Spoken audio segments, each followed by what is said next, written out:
Content disclaimer. The views, comments, and opinions expressed by guest speakers or authors on this YouTube channel do not necessarily reflect or represent the views and opinions held by this channel's broadcasters and its sponsors. Parental guidance is advised.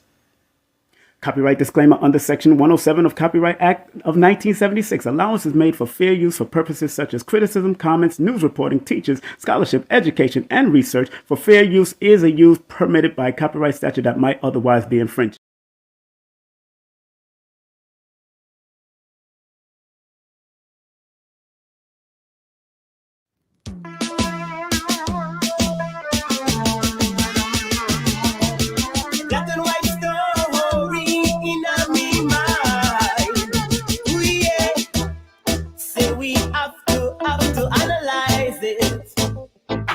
Tell you little something more white history. Say all they condemn us throughout slavery. They say we were black and very ugly. I lie them are telling of them history. Cause black is beautiful, the whole of them agree. Then come out of the mountains and mix up with seed. Here we go, my friends, in the black and white history. Yeah, it's black, black, black, it's white, white, white. But let we tell the story. Yes, it's black, black, it's white, white, but let we tell the story. May I will tell you little truth about the black histories. The people who can hear and those who can see. We're the first to come up with anatomy. To analyze the truth about the way body. We're the first to come up with biology. To analyze the lies in the society. We're the first to come up with Egyptology. To construct the pyramids that you see. We're the first to come up with psychology. To analyze the minds in the vicinity. We're the first to come up with musicology. To put the rhythm on your soul and make it rock steady. Correction, my friends, with the black and white history. Yeah, it's black, black, black, it's white, white, white. But let me tell the story. Yes, it's black, black, black, it's white, white, white. But let me tell the story. Black and white story in my mind. Oh yeah, say we have to analyze it. Black and white story in my mind, in my mind, in my mind. Oh yeah, yeah, oh yeah, yeah. Black and white story in my mind. Oh yeah, say we have to analyze it.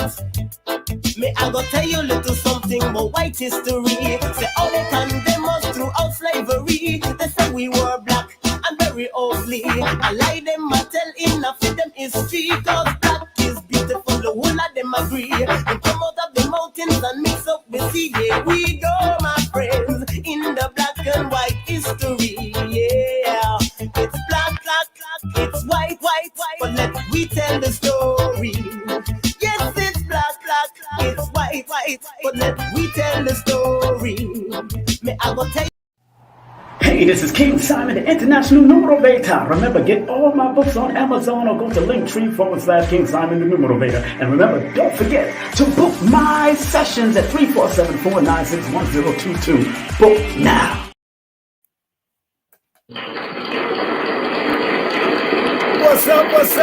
What's up, family? You know that song was written. Actually, that song was written while I was coming out of the Asaru law community back in the day. That was written in 1989. I left the community in October of 1988. And then I went up to number 5 on the reggae chart. So it is what it is. Welcome to another episode of Live from the Mathematical Universe with your brother King Simon, the Numerovator. You know how we do it. We're broadcasting on multiple. Of course, we're broadcasting on Facebook. We're broadcasting on Twitter, X. We're broadcasting on YouTube, and we're broadcasting on Instagram. And we got a special guest for y'all today, man. First time on my platform, actually, although we've known each other for many years.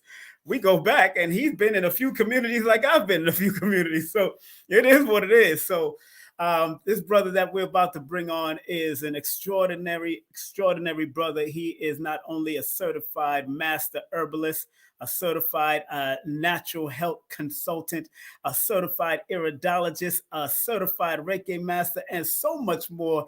And I got his new book. We're going to talk about a lot of that, but we're going to talk about his journey and everything. I want everybody to welcome right here on the stage as King Simon presents. Let's welcome the one, the only Dr. Alim Bey in the building. What's up, Doc? Peace. Peace. Alaikum. Islam, all of that. All right. How you been, brother? Doing good. Man, of course, that library. We doing what we do. I see that library. That's right. That collection, because you don't have lies that buried. Those that's a collection. So, you're right. First and foremost, big up to the family. How's your wife, Khadija? Tell her I send greetings. Everybody is good. Man, proud of the journey, man. Of course, you know the deal. Let me take this blur off of my background, because that's what's messing up the book. Hold on one second. Had the blur on, but okay. Just want to make sure y'all know the deal. I got the brother's book. We're gonna talk about that momentarily. We got a good hour to deal with this, and but. First and foremost, man, thank you very much. Proud of your journey. Been knowing you for many years and seeing what you do behind the scene. To me, you're the silent killer. So I know how it works. And you're like a spook who sat by the door sometimes. You know what I'm saying? we all watched those movies back in the day. Right, no doubt. Yeah, so that Dan Freeman, that cool Dan Freeman.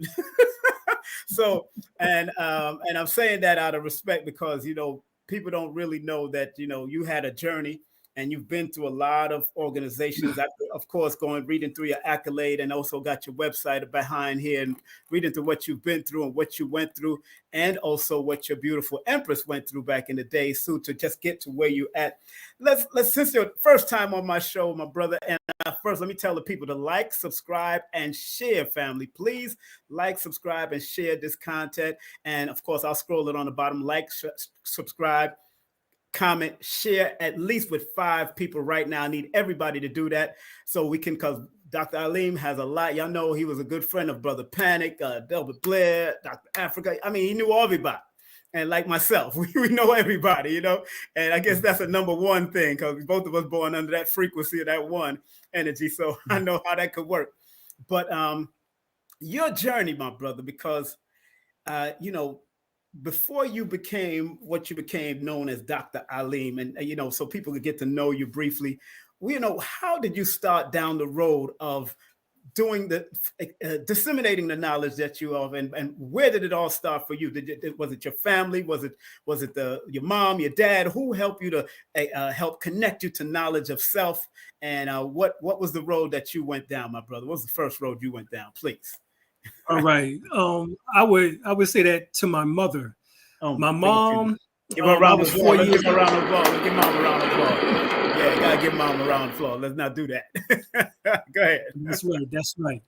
All right. I was 4. She was taking me to nursery school, and I began to cry because I didn't want to be separated from her. But at the same time I began to cry, I started to feel all these energies from the ethers. Mm-hmm. And what I felt was essentially sexism, racism, and all these different vibrations. So I knew at 4 years old that I was an empath. Then by the age of 9, well, let me go back to 5. At 5, I began to start seeing into other dimensions and started seeing what we would refer to as ghosts. By 9 years old, a UFO hovered over top of my head, which was only about 100 yards or so over top of my head. And I was living in Brooklyn at this time. Brooklyn! Big up to Brooklyn. From age 4 to 9, I was living in what we now refer to as Williamsburg or Bushwick. Not too far from me. Yeah. You know who just passed on from Bushwick? Who? The guy, you remember Morgan Heritage, the reggae group that used to live in Bushwick? The lead singer of Morgan Heritage just died today, transitioned today, Peter. Oh, wow. All right. Man. Well, let's dedicate that show to him then. No doubt. Salute to the soldier man from out of Bushwick Ave. That's our people. He grew up right there. That's where they had their studio. That's right. That's right. Right. Yeah, man. Right. So by 9, like I said, a UFO over top of my head, and I was living at this time still in Brooklyn, but now I was in Coney Island when it happened. So by 19, well, before I even get to that, yeah, go ahead. No after that happened, I went back to the apartment, told my mom I want the Time Life magazine books. And I still have these books today right here. Oh, you got Time Life magazine? Stop playing. You got Time Life magazine. Yo, Time Life magazine go way back. Right. Y'all see his library. See, you can tell we come from a school of collecting. You know what I'm saying? Look at that. Whoa. Right. So these are the Time Life magazine books, just a few of them. Whoa. You know, that y'all can see right here. Yeah. You know, so yeah, I told my mom to order these. I had these now since age 9 years old. Wow. I'm 54. Yeah, maybe around the same age. Yeah. So yeah, wow. Right. Look at that. Right. So that's what this is. So right here, you know, they had one on UFOs, and the one on UFOs, I told my mom I wanted to start collecting these books, and so she helped me. She ordered the books for me, so every month I would get a new book. Yeah, and so that began my journey into metaphysics, because these books are actually metaphysical books, lost continents, on the previous gods and goddesses, and you know, coming from the Egyptian, the Greek mythos, and you know, the Vedic mythos, and etc. You know, so. And they put a lot of information in those books back in the day that we didn't even look into that far. You know what I'm saying? Yeah. Like even Reader's Digest. Reader's Digest back in the day had a lot of information back in the day. I still have a few Reader's Digest from when I was a child too. So that's interesting. Exactly. So that began my journey in metaphysics. And so of course I didn't tell anybody about my experience. You know, we talking about from age 9 to 19. It took me 10 years to talk about it, and that's only reason was because I got with other people who was exposing me to their stories of UFO technology and IFO technology, what they now refer to it, I think they call it now UAPs. Yes. Right. So at 14, I got into the 5%. By this time, I moved to Harlem. At age 12, actually. At 12, I read the autobiography of Malcolm X like 3 or 4 times. I went to the Schomburg. I lived on 129th Street between 5th and Lenox, or Malcolm X Boulevard. And I went up to the Schomburg Library and got me a copy. Basically my godmother daughter kept telling me over and over again, you need to learn about Malcolm X. And I was like, Malcolm X? Who is Malcolm X? And why this dude got the last name X? What is this? You know? I was 12. I had no idea. So, but I just knew she kept telling me over and over again. So I went down to the Schomburg and I got the book, autobiography of Malcolm X, and I just kept reading it over those 2 weeks. And I think I read it at least 3 times. And so that was something that was phenomenal, that I wanted to essentially just, master that information. I mean, that book was life-changing. Yeah, what's so funny? That book and the Art of War changed me a lot back in the day, because I had the Art of War from when I was like 14, and Malcolm, I was reading around that because I joined the 5% at 14 also. So that's interesting. It's in Brooklyn. So and then I was going to Martin Luther King Junior High School. So that was a whole transition into Manhattan. So I see where your journey is. No, now from now you're saying from 9 years old or from earlier you started seeing UFO encounters. You started encountering UFOs from a long. And what did your mother say about that when you told her? I didn't tell my mother. I just told her that I needed the Time Life magazine books. I wanted to discover and find out what was going on my own. You know, because I already seen, I mean, you know, growing up in New York, you seen derelicts. Yeah, what they refer to as bums or whatever. And I said, whatever happened to them had to be something in which that could possibly happen to me if I don't find out what's going on. You know, so my whole mission was to find out what the hell is going on planet Earth and who's who on planet Earth. Because I know everybody was not having the same experience. I realized that at 9 years old. So by 14, I got into the Nation of Gods and Earth, 5 percenters. My cousin a year later, like I said, I used to go over to his house, and before when I went over to his house, he would have Penthouse, Playboy, Hustler magazines under his bed. All our cousins had that. Right. That's what he had under his bed. Right. By the time I was 15 and I went back to his home, to his apartment, all that was gone. Wow. He had nothing but Malcolm X tapes, cassette tapes, Minister Farrakhan, Dr. Khalid Muhammad, and you know, so I was like, yo, let me get some of this. You know, I never asked them for nothing before. I ain't want no Hustler, no Playboy. I ain't want give me some of them tapes, yo. Because by this time I read the autobiography of Malcolm X. So that's where my mind was, because that book was life-changing for me. That put everything that I was seeing into a Black perspective. Yes, it did. Okay. Why? Because Malcolm spoke about the fact that Elijah Muhammad taught on UFOs. That's right. You know, so I'm like, okay, now I'm beginning to see that I was not the only one seeing this type of thing, you know, and there was other so-called Black people, melanated Oars, who was seeing this. Also, matter of fact, a whole damn group of them. Exactly. You know what I'm saying? So now I know, you know, now I knew that I was not crazy. Exactly. So from 15 to 19, I was studying Minister Farrakhan. Then I began to notice, you know, going back and forth on 42nd Street, I started seeing the Ansars in the, you know, in the subway. Yeah. He was out there in the street. Right.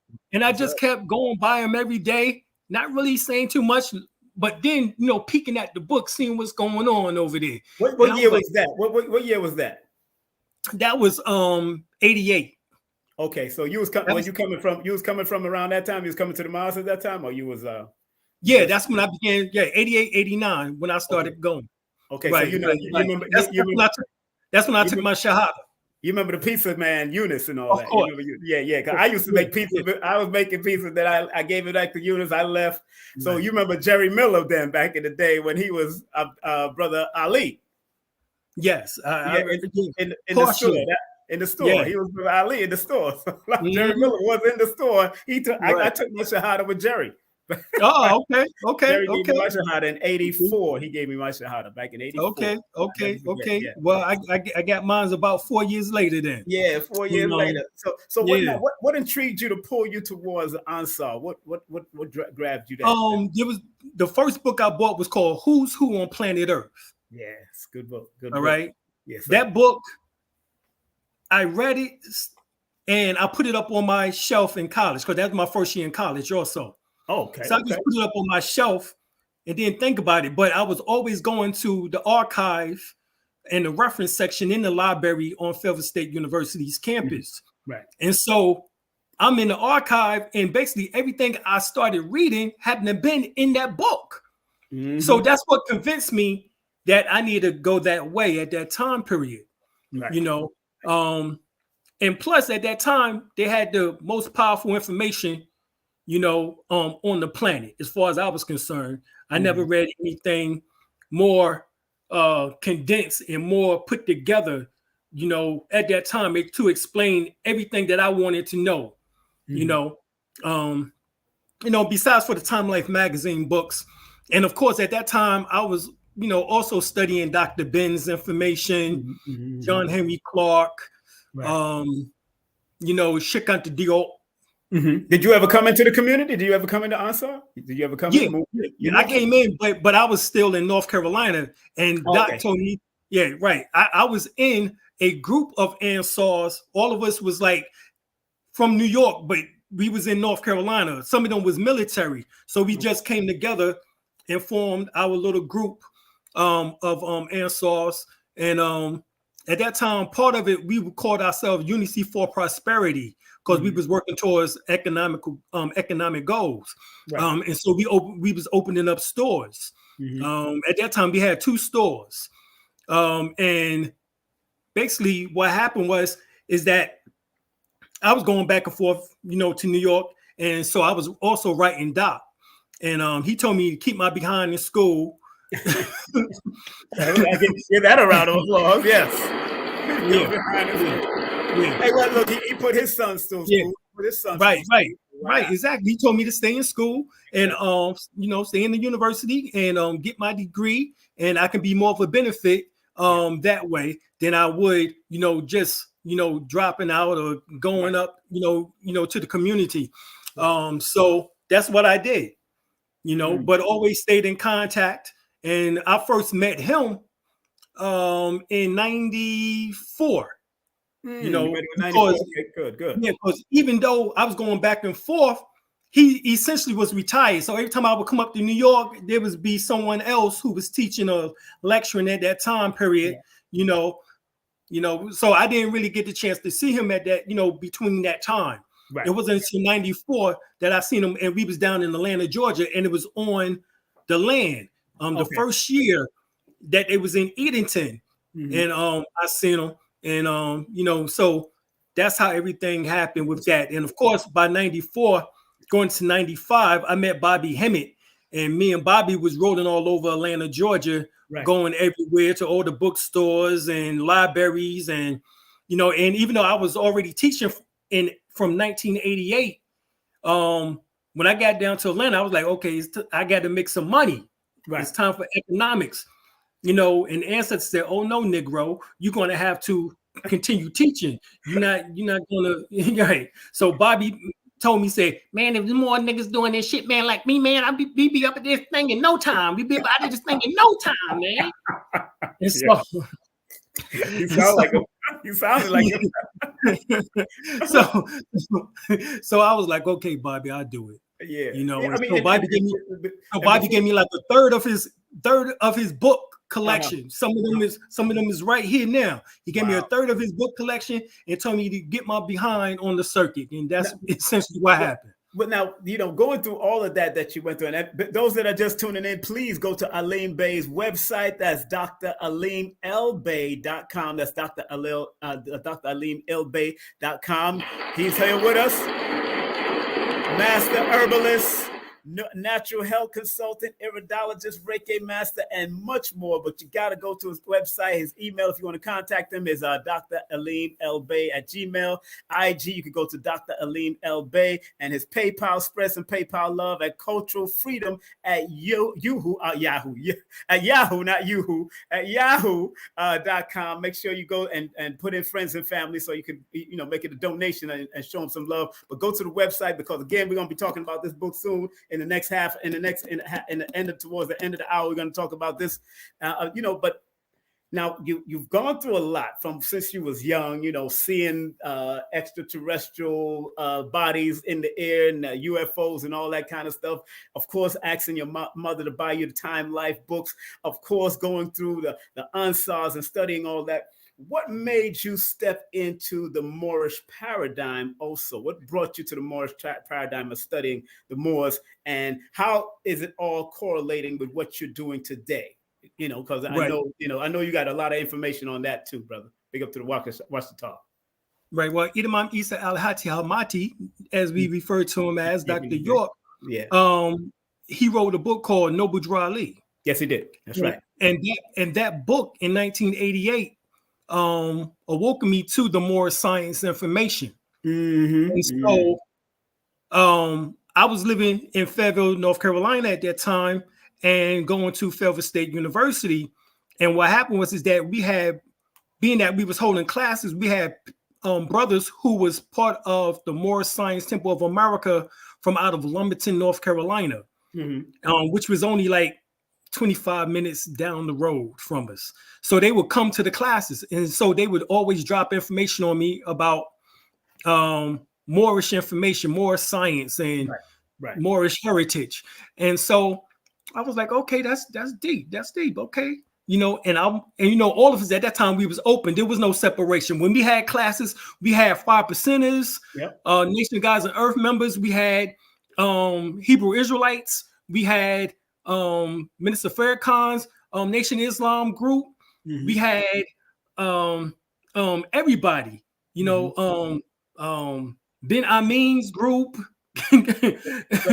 Everybody. Hey, somebody just mentioned Bunny back in the day. All that verse. I know Buns back in the 80s, and you remember my cousin Duma? Yeah, Duma. Yeah, that's my cousin. Yeah, that's my first cousin. Okay. Well, I know Buns. Yeah, I know Buns. I met Buns. I know Buns before he started lecturing. I know Buns. I knew Buns in '94. I go back to 84 with him. So me and him is something else. Wow. Wow. You know, and you know, making because you know, this book got a lot of information that you got. Family, this is the new book you got. Of course, it's Planetary Genesis, Stargate DNA, and the humans are extraterrestrial origins. Him and his wife actually put this book together. So big up to Khadija also, big up to her. And you know, I want to make sure we cover some line because you've been in the metaphysics. You've been under Bobby and all that. What was the difference with Bobby's teaching? And because I've listened to Bobby over when he was at LIU and all that, and he had a little, you know, some situation with a lot of these groups and these cult followings like Doc, and he felt that Doc was a cult in the nation and all that. What was that issue with that going on back in those days? Because I know you talked to Bobby personally. Yeah, well, Bobby was he loved the information. He even used a lot of the information in order to gain clarity on what he was studying and what he was teaching. Right. But it was the members who was coming at him, you know, in a incompassionate, I guess you say incompassionate, I should say discompassionate, however we want to say it, way. They was coming at him and attacking him when Bobby was simply trying to say, look, I'm just trying to teach, you know, if the truth is the truth as what is said, then accept it as the truth. Right, if you can find something wrong, then tell me. You know, I don't mind making corrections. I want to know the truth as well. I want to know more information. So if you have it, then please tell me. So that's the way that Bobby always been. He never had an ego when it came to this information. Right. He always wanted to know more and know how to help our people because he had a love and has a love for our people. Well, you know, and big up to Bobby, of course, whatever he's doing now. People trying to say he's this and that, but I've verified it that he's not passed. No, Bobby's alive. Bobby's alive down in Atlanta. Right. Yeah, he's something out there. But you and I was at Panic's memorial, and you know that was a great loss to Brother Panic. You know, losing him, and you and I was at his memorial. We both spoke at the memorial or the celebration of life and him transition. You know, what does that loss, and even not hearing Bobby and now not hearing Panic, what is that loss like to this quote unquote occult world? What is that loss like, man? Well, I mean, we also looked at Azariah Bey, who just passed also. Brother Dawood. Right, Brother Dawood. Right. Yeah. And actually, these are all the people in which that, you know, I knew very well. And when I went to New York, that's who I would hang out with. That's right. I would hang out with Brother Dawood. I would hang out with Brother Panic before he moved down to Atlanta. And even after he moved down to Atlanta, I would go to his home. I would hang out with Brother Azariah, Azazel. You know, when I come to New York, these was my, you know, my best friends when I came back and forth to New York. I didn't hang out with anybody except for them. Right. You know, even when A.A. Rashid was in New York, that's who I would roll with. Big up to A.A. That's right. A.A. Rashid. Yeah. Right. So, you know, these are the brothers in which that, you know, I learned a lot from. We talked, we built, we ate, we went, you know, we traveled together. So, I mean, Brother Azariah, he came with me to Mexico and we lectured together on the ship. Oh, wow. On the Royal Caribbean, you know. Wow. Get out of here. Okay. Yeah. So, I mean, that's how close we were. We would go with each other, So the loss is great because me and Brother Panic, probably was probably the closest, because me and Brother Panic, we would hang out at his home. Yeah. With him and Sister Khadijah, and my wife and her, would talk. We would all talk. We would eat. Play games and spades. They love spades over there. Teach each other. Right. I taught Reiki to Khadijah and to Brother Panic. And got them up to Reiki master level. So good. So I mean, that's how close we were. We was family. And we still are family. And I hit up Khadijah the other day to check on her. She said one day at a time. I understood, right. It can't be. Gotta be one day at a time. That's what she tells us too. She tells us that too. Yeah, I know. That's just that Leo energy, just doing what she got to do to keep it moving. Right. But after all the stuff that's from LIU days to the Black Gold days and all the of course the National Black Theater days, from the consciousness of those days, because one of the things that kind of changed the consciousness of the world, the consciousness of New York at that time, it was that debate you did with Sarah Sutton-Seti. That was like the catalyst of all of this going down, all of the stuff, because the consciousness is not the same as it used to be back in the day, where all of us used to be able to get together and sit in a room and talk, and you drop your wisdom, we drop, and everybody's all right. There's no argument and debate about that. You are who you are. What you feel about that whole change and what happened, my brother? Because I was perturbed, brother. Yeah. Right. I've been upset about that ever since it happened, because that was 2009. So we talking about 15 years ago. Yeah. Is when I did that debate with Brother Sarah Sutton-Seti. Right. And if anybody go back and watch that video, they would see me and Sarah Sutton-Seti giving each other dap and smiling at each other and being cordial, and he'll tell you to this day, the only more I respect is Brother Alim. You know what I'm saying? Yeah, because you got up there and did your thing, and everybody was in the house. Wesley Muhammad was there. I mean, everybody. Taj was there. Raj Mariah Bey was there. I mean, people was out of the world. I think that's the biggest time he ever had a turnout like that. And that's when he tried to. That's when he started charging us. The guy that owned the place started charging. Dr. Ben sitting in the front row. Yep. Dr. Ben came in. Y'all rolled Dr. Ben. We rolled Dr. Ben in. Yep. Dr. Ben was there. Tap Productions was there. Everybody was there. Man, it was, and that was like that's like the epitome of consciousness. Comparing it to when Dr. Khalid was around. You know what I'm saying? When Khalid had them all coming to, and when him and Farrakhan and him and Conrad had their little thing, and they all converged right there at the National Black Theater, and everybody came in, Dr. Jeffries, everybody.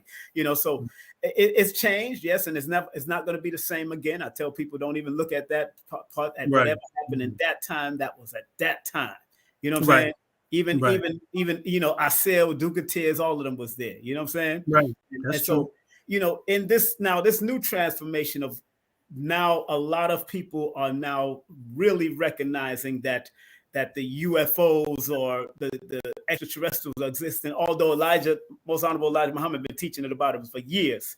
But now everybody is coming to fruition. You even come out with a book. Wesley Muhammad got his book.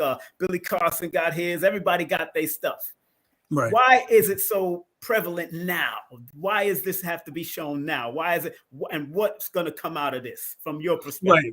Well, I put this book together based on. I remember Dr. York. He did a video in which that he spoke about that UFOism has become basically the new Christianity. The same ways that we believed about Jesus coming out the sky would be the exact same ideology of his believing that a UFO would come out the sky in order to save us. In fact, I even asked Bun this question back in 93, 94, and I asked him, I said, if Dr. York taught us in the science of healing that we can transform our bodies into ships. I said, if that's the case, then why would we need a ship to come down in order to save us? And what one said. Well, put it this way. The brother who was there before Buns was trying to answer it, and Buns had to step in order to give clarity on it. Yeah. And he basically was saying, yes, if you are able to elevate to that level, then yes, that's a good thing. However, majority are not able to elevate to that level, and therefore they would need some additional help. So he was basically saying that help will have to come for the majority of these Negroes on this planet before we realize what really happened. But of course, I keep that in mind. But then, as also a researcher and reading Behold the Pale Horse by William Cooper, and he speaks about one of the last ditch efforts of the European in order to form this new world order is to fake a UFO invasion. Right. So my book is there in order to help people distinguish between a real UFO and a fake UFO invasion. And so that's why I have particular chapters on those topics. Again, family, make sure you get the book. I'm going to put the link in the description. The Stargate. We grew up watching that movie Stargate. Right. And they probably got it a little bit right, or they put in their falsehood and their truths in it. Right. With the Stargate DNA, what do you talk about when you're dealing with Stargate DNA, and who has the Stargate DNA? Right. I was going specifically into who are the Moors, who are the ancient Egyptians, who are what we refer to as the Hebrew Israelites, and I show a tie of DNA coming from off of the line of what we now refer to as the ancient Egyptian bloodline, which is E1B1A, and how that came by way of who we now refer to as the Hebrew Israelites, coming to find out that the Hebrew Israelites actually are ancient Egyptians, but they was part of the priesthood, the high elevated priesthood of the ancient Egyptians under the deity or god known as Anu. All right, which the god of Anu is on, or Helios, which is short for Heliopolis, which they created a whole city to worship the sun god Anu. And then we find the same god Anu in Samaria. So this shows that they were not just ancient Egyptians, they were also the Sumerians from out of Mesopotamia. So we see this whole connection. And then we find that same E1B1A bloodline with the Moors, who were the rulers or the sultans in Granada, in Cordoba, in the different areas throughout Spain and Portugal and on up into Europe. On various other parts. And you document all this in the book? Yes, I do. Okay, this is this book, family. I'm going to put the link in the description in the chat right now, so y'all could all get the book if you want to go get the book. I'm going to pin it to the top of the chat because our brother said he documents all of this in this book. Now, I just got the book, so I haven't got to read it, all of it, but I'm there looking through. I'm like, Lord, he got pictures like Doc used to have. Doc used to have pictures in his book of all types of stuff back in the day. So hold on, let me pin this and go ahead and talk about more about that. I'm sorry. Go ahead, brother.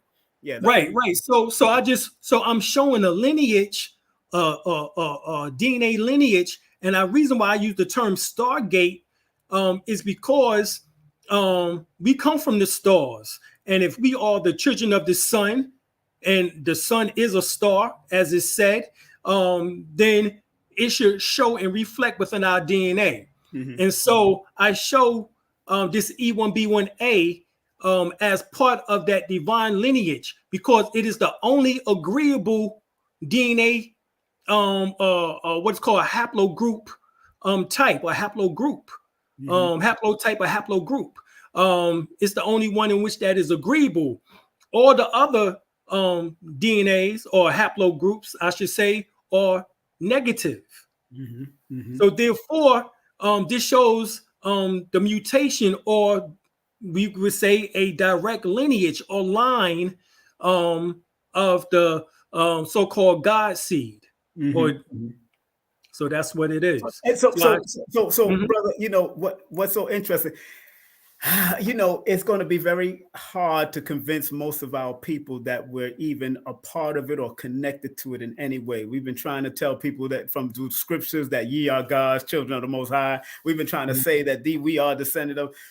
Is every one of the melanated people descended of these Stargate DNA or human extraterrestrial Orients, or from that extraterrestrial Orients? Yes or no?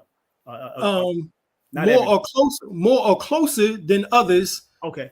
And because of genealogy, some are further away. But those who are the closest are those who have the haplogroup E1B1A.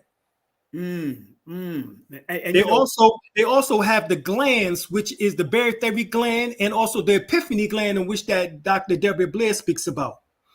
So they have these two components. They have these 9 chakras in which that doc spoke about, right? Instead of the 7 chakras in which that the average person or human has. You know, and you know, it's because it's been a touchy subject for many years, and a lot of people, of course, we know what media has done, what television has done, have radios and all that kind of movie has done, as far as to try to scare us away with the grays and the whole look and the monsters looks and Star Trek. We've been watching Star Trek since I was a young child, and then started watching Stargate and all these other movies, and you know, watching the Jetsons and thinking about that I never seen any black folks on it, so they wasn't expecting us in the future. Right. Right.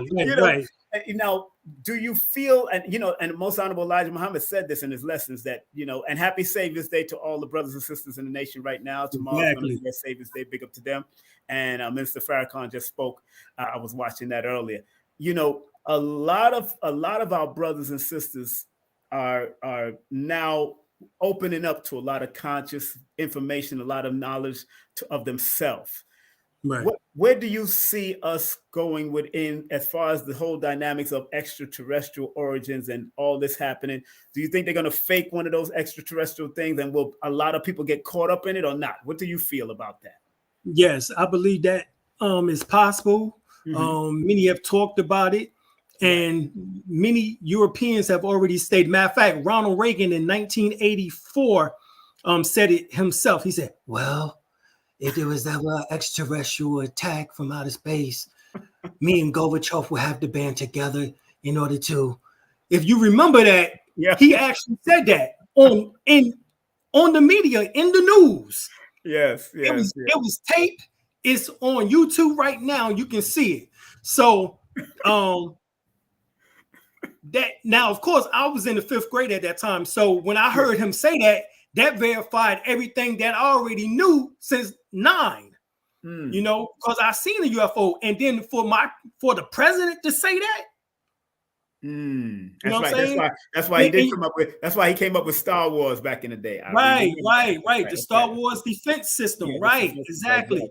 Which is nothing more than HARP. That's right, HARP. That's right. And family, we got Dr. Alim Bey in the building, family. And make sure you get his book on the website. It's pinned to the top of the chat, man. This book here, a lot. I have it near my bed head where I gotta go, and really, I don't want to make it my bedtime story, but I don't want to go to sleep and waking up with aliens talking to me. I just feel like that I have to, you know, highlight a lot, and you know, like Doc and a lot of different people told us to go, you know, dig in and study, because he had a research team also.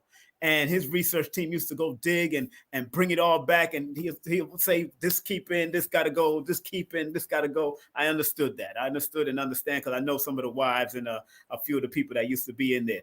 So, but, you know, taking it back to your experience with these extraterrestrials, are you still experiencing extraterrestrials since you was young to this day? Yes, I still see UFOs off and on. Have been ever since the age of 9. So yeah, definitely. Matter of fact, a couple of years ago, my wife and I seen a UFO hovering over top of these people's home. Wow. Right. And there was like about 8 or 9 jets that just came shoom after it. You know, so we knew what was going on because we just seen it. You know, and so they seen it too. Whatever was going on, they had to tried to do what they could in order to, keep it from doing what it was doing. I can't tell you what it was doing, but they knew or picked up what it was doing. And so there was 8 jets that was flying hard, fast, and normally here you might hear 1 or 2 jets flying, not no 8. You would never hear 8. So that was something on which that happened. When my wife and I arrived to her mom and dad home, her dad was standing on the porch wondering why all these jets was flying and going all over the place. And we told him what we just seen, that we seen, a UFO or UAP. Now, do you think that the people, the extraterrestrials, make contact with us through our dreams too, or is that another energy? Is that another energy totally different? No, they make contact through the dream world, the ethers, trance. Matter of fact, there's a brother, Yahweh, who can actually call down UFOs, and my teacher taught me how to call down a UFO. And we would chant an ancient Egyptian chant in order to do so. He taught me this back in 95. Was that in the Sufi? You said ancient Egyptian, not the Sufi order, no, but it was that ancient. No, not the Sufi order, but ancient the AEU, the AEO. Yeah, AEO, yeah. No, it wasn't under him. It was under Crown Prince Sultan Tupac Bey, known formerly as Prince Ramesses Abel Bey. He taught me how to call down UFOs. He would have us chanting for about maybe 15, 20 minutes straight, and we would begin to start seeing UFOs. In fact, one of the last time it happened, it was probably in 97. It was myself, from when he taught me, it was myself, it was him, and Brother Anaz, who was a good friend of mine, who was with me in Fayetteville State, or down in Fayetteville, North Carolina.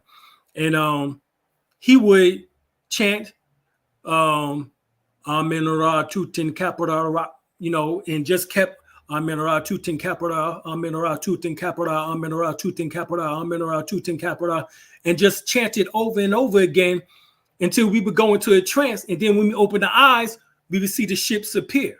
Is there any position that y'all are sitting in when y'all are doing this? Well, how does this work? And because I was in the Sufi order, and we used to Yahoo, Yahoo, Yaman, La, Yamahu. We used to chant, one time the building started moving. That's how crazy it got when we all did it in that masjid back in the day over there on Bushwick Avenue. So what's the position? Any meditation position? We were standing in a triangle position. I was here. Prince Bey was here, and then Anas was like in front of me. So it was like in a triangle. Prince Bey was the apex or the head. I was here. Anas was right here. So we was like in a formation of a triangle. Right. So so wait a minute. So now I know this type of stuff has happened in the East.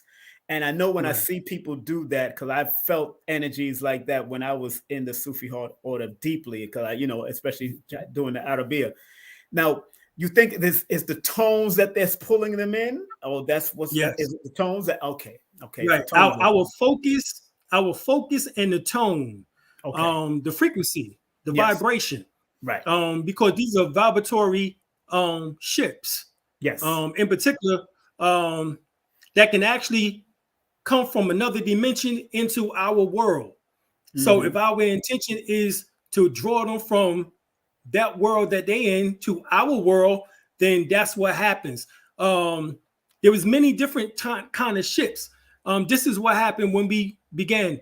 First, as we began to start chanting, we seen an airplane, and we was like, okay, that's something that's real mundane.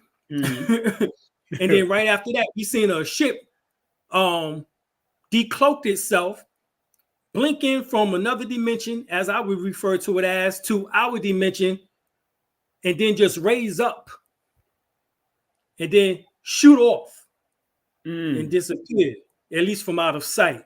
And then we seen another, as we continue chanting, Prince Bey told us, he said that wasn't one of ours. I said, that wasn't one of ours. We just seen that, come from out of another dimension into our dimension.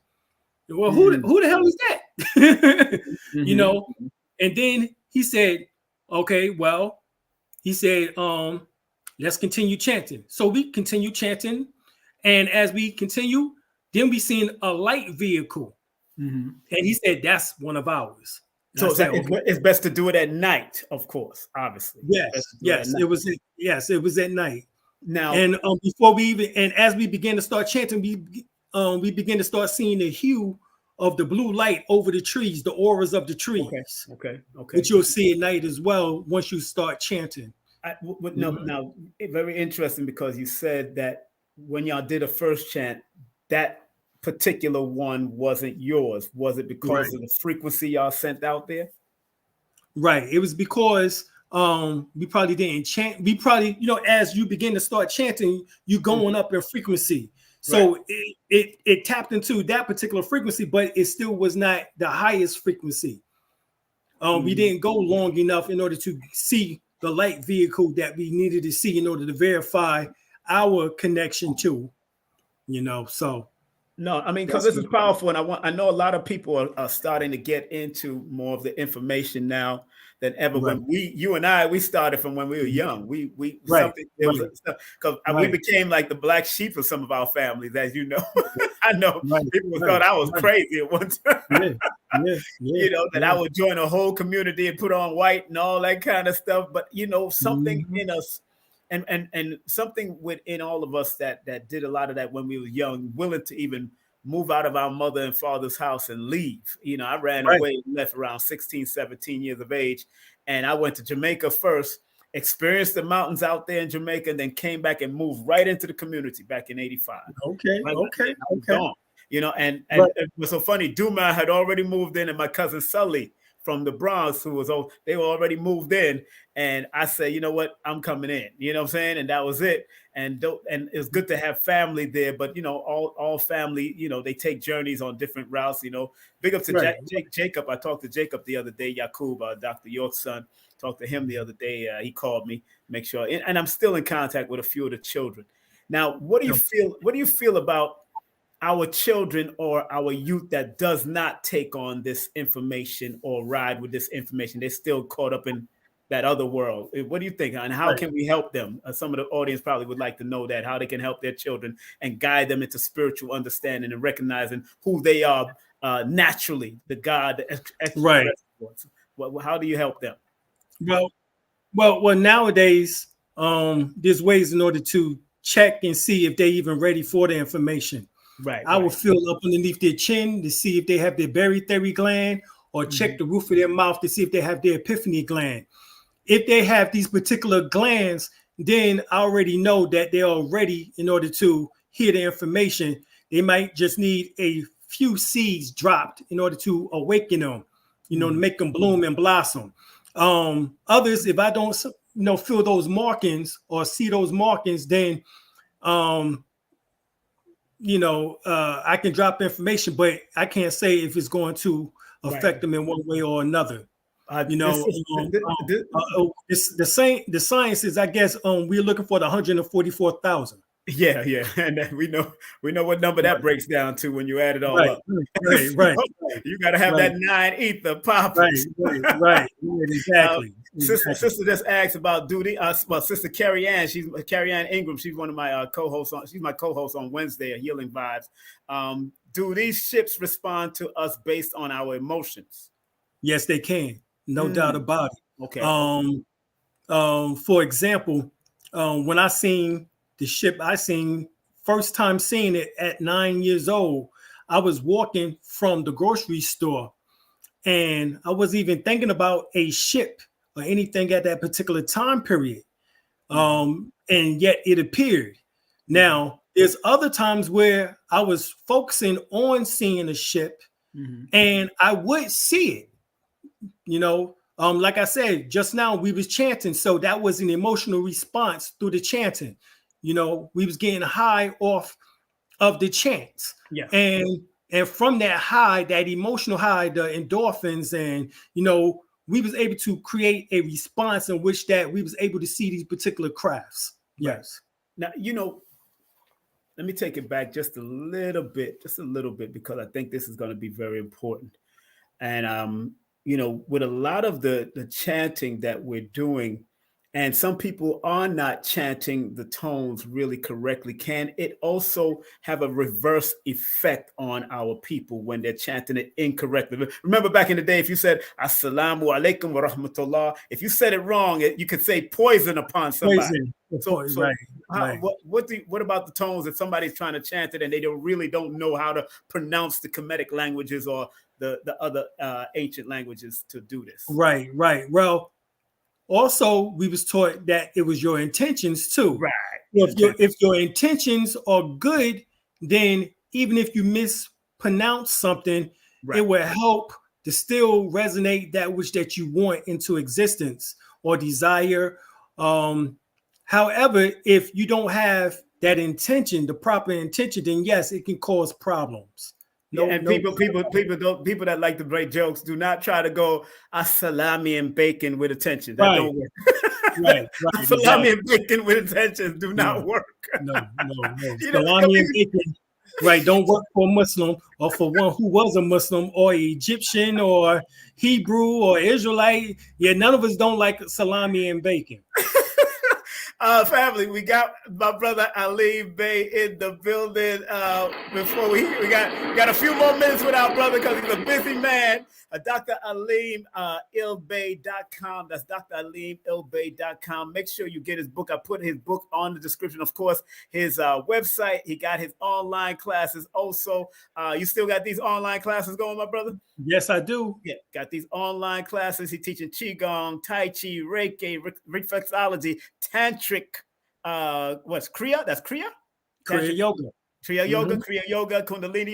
You're teaching all of that. $1,000 for a month. That's a beautiful. That's not even a rate. That's beautiful. I mean, that's probably underrated. He's supposed to charge more because he's been doing it for a long time. If you run through his accolades in this whole website, I'm telling you, him and his wife are on it. Look at it. He got certificates and he got receipts showing you that he been in it. He been doing. Look at that. And I know I'm scrolling fast because my darn computer's there. But it's going. My computer's going a little crazy, but it's all right now. But you also heal yourself through positive affirmations. You got all of that on his website. That's dralimlbey.com. That's Dr. Alim El Bey. You know what you said about the children? My stimulant or the seeds that was dropped on me was Bob Marley and Burning Spear when I, coming from that Caribbean side of the family and all that kind of stuff. So I used to work out to Bob Marley with my cousin, and my father used to play all those type of music. And so you listening to Bob and those cultural stuff in your head. By the time I got to 5% in 14, when they said, "Who is the original man?" The original man is the Asiatic black man to make it on the cream of the planet, Earth, God, of the universe. I was gone. I was already there now. Already did. No, my plus lesson, my 1 to 10, 1 to 40, 1 to all of that. You know what I'm saying? No, 120. I mean, we was going in, and Wesley Muhammad was just talking about, and big up to Wesley. I'll be having him and Brother Nuri on next month. Wesley Muhammad was just talking about if you didn't know your lessons, you get your ass whooped. You get universal beatdown. Yeah, universal beatdown back in the day. So that's what made him, and that's what made me want to study and go deep and go research and all that, because we was told to seek for knowledge from the cradle to the grave. Remember? Seek knowledge even if it's in China. Even if it's in China. Exactly. We was told to seek from the cradle to the grave. A lot of people just want to jump on Google, but Google is not always totally proficient at providing knowledge. That's why we had to go into the libraries. We had to give our library cards and then go into the depths of these places. Phil Valentine used to talk about it. Dr. Blair used to talk about it. And there's still libraries that certain books will never be online. Ever. What would you say in closing? What would you say to our young people that may listen to this? I might just break this one up and really throw it out there on my TikTok and all that. What would you say, Dr. Alim, who's been doing it since you was a child, since you was in your 5 years old, I think, right? 5 or 4, what, 5? Between 4, 5, 9, yeah. Since that knowledge, since you got it from young, what would you tell the young people nowadays to how they should stimulate or what would you tell the parents on how they should stimulate their children, at least subliminally? How would you do that for the children? Right. Well, to me, it's real simple. Have positive things to say to the child in order to know or to let them know that they are special and that they have something to share with the world. That's the first thing. Never make them feel as if they're nothing or that they not, that they ain't shit, as they say. You got to make them feel as if they want it, and then you can start to plant the seeds, because now they're open because they know that you're coming from a loving space and a loving place. So now you can plant the seed of information in them and just watch it bloom and blossom. That's essentially how you do that. Each one teach one, as we was always taught. That's right. That's right. As we was always taught. My brother, people, please get my brother's book. Please get the book. It is a phenomenal book, and any other books that him and his wife is putting out. This is a team effort. Him and his beautiful wife, Khadidra. Maybe I have to grab her for Women's History Month. Maybe I ask if she would like to come on my show for Women's History Month, so she could drop her Piscean wisdom, because her birthday is coming up. So I know that's what it is. And your birthday is coming up also. So your born day. So I'm glad that she was very much of a part of it. She's also a master at what she does. She has a lot of accolades and certifications. Also, his beautiful wife. So maybe me and Sister Carrie Ann on a Wednesday, we could bring her on one evening and let's have some fun with her and talk about this information from our sister's point of view. Tell her, and brother, thank you so much for giving us your time, brother, man. I really respect you. We go back very much, and I had to buy the book. I know you showed me the book at Brother Panic's memorial, and I said I'll get it. And I kept my word, because we was taught word is our bond and bond is life, and we shall give our life before our word shall fail. And I got it. Yeah, and that's what I bought all the Panic's book. Panic even gave me a book. That's how deep it was. Right. He was that type of brother. Yeah, and, he was. He gave me his first book too. Exactly. Yes, he gave me his first book, and he was so. And he gave me those panic packs, and I still have a few of them right now, and all that kind of stuff. And Dr. Alim, man, I got to come out there tonight, and thank you for helping my son. My son did tell me that y'all talk to each other, man. We talk a couple of times. Yeah, you have a book. You have a bookstore out there, right? Yes, I have a bookstore. It's on 130. It's located at 133rd. South Garnett Street here in Henderson, North Carolina. Okay. 27536. We open Wednesday through Saturday, and through 11 to 7. They can come to your website and see all that too. Is it on your website? To our website, right? Juice and More. That's the name of the store. Juice and More. Juice and More, right? Smoothie and vegan cafe, and metaphysical shop. Let me just say that part too. That's right. So you come to the store, you're going to see more than just smoothies and vegan food. You're going to see whole lot of stuff, and we learned that from Doc.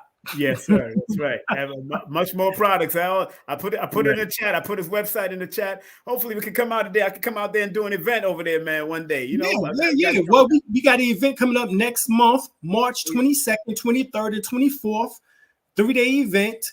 And we're going to have a sweat lodge on our land, because we have 100 acres of land. So we're going to have the sweat lodge. We're going to have drumming, fire,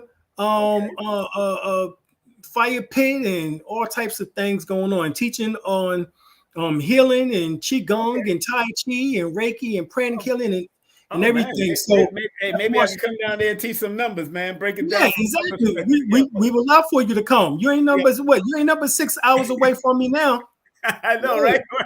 Well, my former wife, she has a store, All Eyes on Egypt, in North Carolina. She's over there she's in Charlotte. She's on Beautiford. Yeah, she's on that's my former wife, Taslim. She's my former wife. So she wanted me to come and do stuff down there. So definitely I need to come out to your spot and make it happen. Yeah.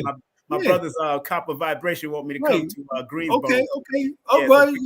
Greensboro is an hour. Greensboro is nothing more than an hour away, and Charlotte is nothing but 2.5 hours away. So if you here in North Carolina and don't come, then you done messed up. I'm gonna call you. Look, I got the book. Stop playing. I'll show you. When I say I'm gonna do it, I just gotta check schedules and make sure everything's right.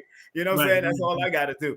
My brother, man, love and respect you all the time. Dr. Alim Bey, thank you, my brother. And give your wife a big old hug for me, all right? All right, no doubt. Brother. Take care. Peace. That's my brother, Dr. Alim Bey, once again. Man, good brother, man. Good brother, man.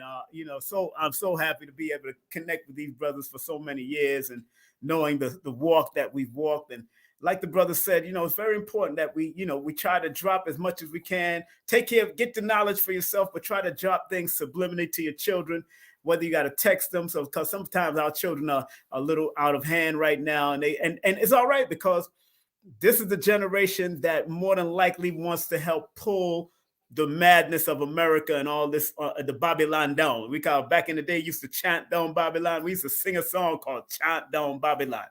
Chant down Babylon one by one. And I do want to say condolences to a dear friend of mine, man, that just transitioned today. I'm going to go to his picture on Instagram. Very good friend of mine. When I say a good brother that I work with in the music industry, this brother here just transitioned. And anybody who knows reggae music, man, they know this brother. And I'm going to show him right now. He's a dear brother of mine. He's the lead singer of Morgan Heritage, man. When I say this brother was a good brother, this brother right here was a good brother. His name was Peter Morgan, one of my good brethren, man. And I while I was watching Minister Farrakhan, and Minister Farrakhan kept on saying Peter, you know, Peter out of the Bible. He kept on talking about Peter. And then all of a sudden, family, like clockwork, while Minister Farrakhan is saying Peter, everybody's sending out a big mass blast that Peter Morgan transitioned at the age of 46. And I was like, man, and this brother, he grew up on Bushwick Avenue. That's what me and Alim used to say. They grew up, they had a studio. His father was the one. Those who know, his father used to sing, I do anything. I do anything. I do. That's the father, his father, and his name was Denroy Morgan. This is Peter Morgan, who formed Morgan Heritage with his sisters and his brothers. And those are the ones that say, I don't have to dread to be Rasta. Don't have to dread. This is not a dreadlock sting. Man, this is the lead singer that sang that part. And I was listening to a whole host of music, and I was laying down after I had to turn off Minister Farrakhan because this brother meant a lot to the reggae fraternity. His name is Peter Morgan. He just transitioned today. And I was like, man, my brother, what a good brother. Every time I met him, he was always good. And I have a picture of him, me and his father's inside my book here. I was just looking through my book. I have a picture of them, but it's in my archive. But me and his father's in the book because his father used to come to my shows, and I used to bring him on stage. As soon as I see his father, I used to bring him on stage because his father, Denroy Morgan, those who remember the great Denroy Morgan, those were the people that molded me through music. When I say those were the people that molded me through music, those were the people that molded me through music, and the children was doing the same thing. So love and light to Peter Morgan from the Morgan Heritage, the lead singer of the Morgan Heritage, alongside Gramps, and big up to Gramps, big up to Una Morgan and all of the Morgan family, man. I love them. I love the father, of course. I love the father dearly. He was a good brother. He transitioned, I think, a couple of years ago, and now his son, the lead singer. Matter of fact, here's Denroy Morgan right here at the front of my. This is Denroy Morgan. Let me see if I can get that picture. Yeah, this is Denroy Morgan right here. This guy right here is Denroy Morgan. This is their father. I do anything. That's me giving him a big hug and smile. That's my brother, Denroy Morgan, right there. Man, it was a part of the Ethiopian Orthodox Church. Yes, that's what they was part of over there. They lived in Bushwick Avenue. They had a recording studio over there, Bushwick, not too far from my son's studio. So he's going to be highly and deeply missed. People don't know how much this touched the reggae fraternity, man. This really touched the world. And like I said, I was listening to Minister Farrakhan teaching, and kept on mentioning Peter of the Bible.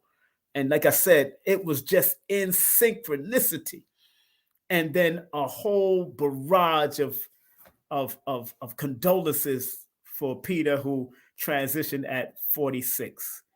Man, that's a young age for my brother, man. But love and light to Peter down by the river. Yeah, they sang a whole lot of songs, man. A whole lot of songs. You know, those were my family members, man. Those were my family members. You know, those every time they see me, they give me a hug. Simon, wagwan, Simon, how you do, man? We are say, you know, because I'm always with a smile, and they all know me with a smile. So, Peter, may you rest in eternal peace and paradise. Travel with your ancestors. Like I wrote on Instagram, I said, Peter Morgan, travel with the ancestors. He was always a wonderful spirit wherever and whenever we talked. Condolences to the Morgan heritage family and the rest of the family. Condolences to the Morgan heritage and the rest of the family. Love and light to Gramps Morgan, who was a dear friend, who's also a friend, and the Morgan heritage crew. Una, I know Una kind of retired from singing, but you know, they still doing it. All you have to do is go on Alexa or whatever and say, yo, Morgan heritage music. And yo, I laid down and listened to 2 hours of nothing but Morgan heritage music. And it was not finished yet. They did so much. They did such a big body of work in the albums that they did. Morgan, Peter, man, bless up, man. Bless up. Bless up to Peter, man. Peter Morgan. Give him a round of applause, an ancestral round of applause. Job well done, my brother. Job well done. Peter Morgan, lead singer of Morgan Heritage, transitions at 46. Job well done, my brother. Love you much, man. And travel with those ancestors. Travel with the angels, man. Travel.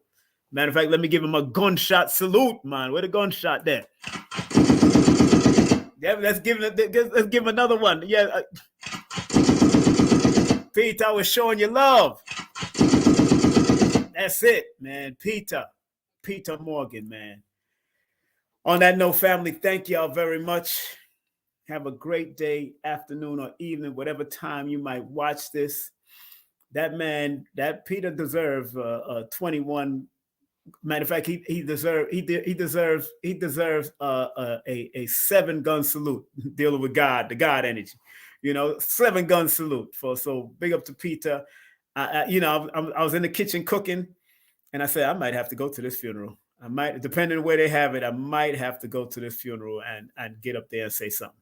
I might have to go to it if they have it in New York, or they might have it in Jamaica. I don't know. I think a lot of them moved to Jamaica. So after the father. So, but I know they're in between New York and Jamaica, but definitely. I definitely have to, I might have to go to that funeral. I might have to go. And I don't usually go to funerals, but I might have to go to that funeral because Peter, he's 10 years younger than me. He's 9 to 10 years younger than me. So, man, you never think, but he did his work. He did his job. I would break down the numbers, but I ain't getting into that right now. I'm not going to do all of that. All right, family. So have a great day, afternoon, or evening. And again, condolences to the Morgan Heritage family, loss of their lead singer, Peter Morgan. Travel safely. And, they know me as a reggae singer also. They love Black and White Story. They loved how I used to ride that rhythm. So on that note, I'm going to close out with my song, Black and White Story. And there it is. All right. Have a great day, afternoon, or evening, family. Take care. And one love. I don't want to play their song because it will just upset the algorithm and they'll flag my station because all of this stuff is connected to BMI and ASCAP. It would flag this. But don't have to dread to be Rasta. Yeah, don't have to dread. This is not a dreadlock sting. Strictly coming from the heart. It's not a dreadlocks thing. It's all about the heart. No matter what you're wearing, no matter if you're wearing locks or no locks, you got to have it in your heart. All right? One love, family. Take care. and we'll talk. Be safe. All right. Take care.